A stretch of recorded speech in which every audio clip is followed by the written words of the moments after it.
everybody. I'm Hillary Atkin from the Atkin Report in Los Angeles, and I'm so excited to welcome Peyton Kyle from The Voice to this edition of Hillary's Happy Hour. Peyton, how are you doing?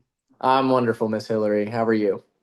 I'm doing so well. And Good. your coach, Reba, let's rewind to your blind audition of Talking to the Moon. She said it touched her heart, and you've become a favorite of hers. So, congratulations. Thank you so much. She's become a favorite of mine in the same sense. You only get one chair turn, and you're real thankful for who turns their chair in that moment. But yeah, it's Queen Reba. We can't be unhappy about it. Coming into the blind, there was a lot that happened, and when you're on the stage, you kind of just let everything else off your shoulders and do the thing, and you lose yourself in that moment. Watching it back is really cool because of that. But yeah, we landed a team. That was the goal, so I'm very very excited about it and thankful. Well, you took the stage as your super fans, Don and Susan, looked on, and they later came out to join you. But how did what transpired compare to what you might have envisioned? Um, you know, there was a lot of things that I could have thought was going to happen in that moment. I tried not to think too much and just do the thing. I've been gigging for 3 years, and as a performer, you try to just look at the really big stages as just another show. So I was kind of repeating that to myself in my head before the actual audition. But once we got out there and I heard the crowd react to the first couple notes, and I got in the flow, started singing, all that just it just fell off, and I was just performing at that point. Well, after you were finished performing, you got a big laugh when you told Michael, just watch. So, where does that confidence come from, Peyton? I'm an athlete. My family is really competitive. Almost everybody in my family is either a sports lover or an athlete themselves, previous athlete, and I also have a big brother. So being competitive in your home and in sports and in everything you do was something encouraged in our home, and I'm thankful for that. But also just trying to just be me. You could paint yourself however you want on TV when it comes down to it, but my general reaction was, okay, you watch, and so I let it go. And it's gotten it's gotten quite the buzz since then. I love Michael Bublé. I want everybody to know that. He commented on my Instagram post about it, which was really cool. He's a great guy, and obviously a professional. So I think cutting up is something that Michael's definitely gotten his personality. So it was fun. It was cool, but that was just me being me, trying to boost myself up a little bit and be confident. Well, that was a cool moment, but I also want to go back to what happened to you. What was it, 3 days before the blinds, and you had an unexpected medical emergency. So tell us what happened. Yeah, land the plane, and then I'm only there for however many days before I thought it was something pretty regular, just a little bit of pain in my side, and after 2 3 days of the same pain over and over, I was like, something's up, and um, went to the ER, and that was 3 days before my blind audition, and they told me I had appendicitis, and I needed surgery immediately, and over the course of that night, right before surgery, it ruptured.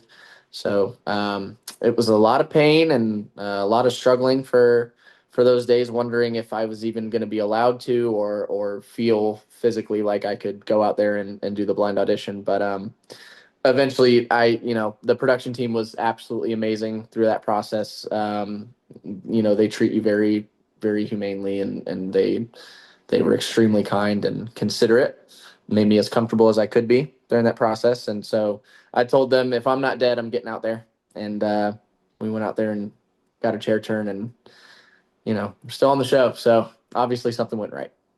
Obviously, talking about getting out there, your battle round with Shan Scott of Don't Dream It's Over Mm. got amazing feedback from both Michael and Reba talking about your incredible vocal range. What was that experience like for you?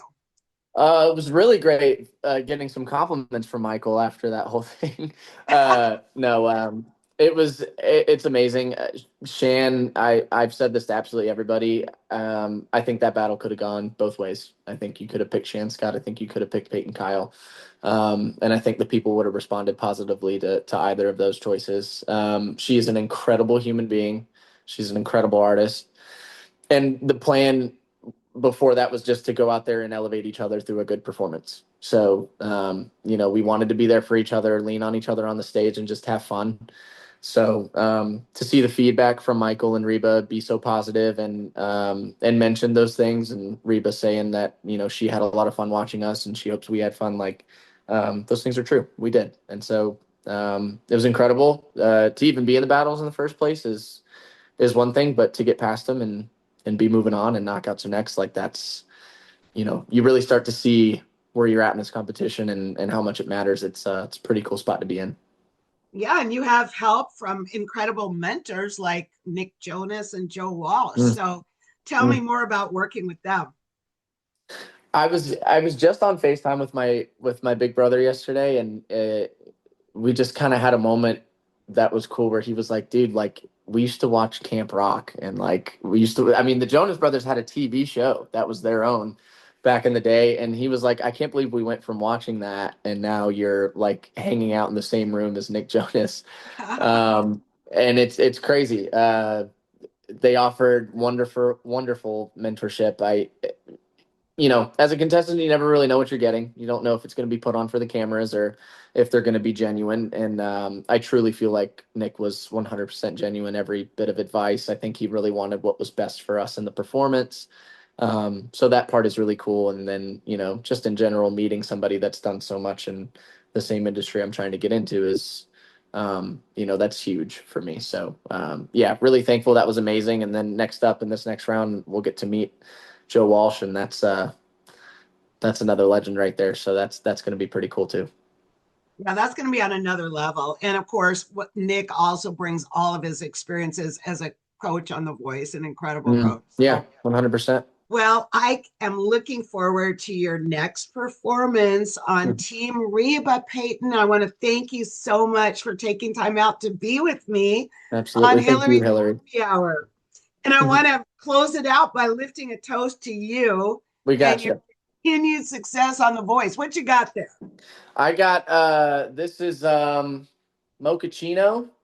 This is from Six Bridges out here in North Georgia where I live. They're a great brewery. I actually won this pack of beers from them by winning Music Bingo. Kind of unfair, I know, because of what I do, but it's cool. It was a lot of fun. My friends were there, and they gave me this for free. So shout out to Six Bridges, and I'll toast to you, Hillary. Oh, cheers to you. Thank you.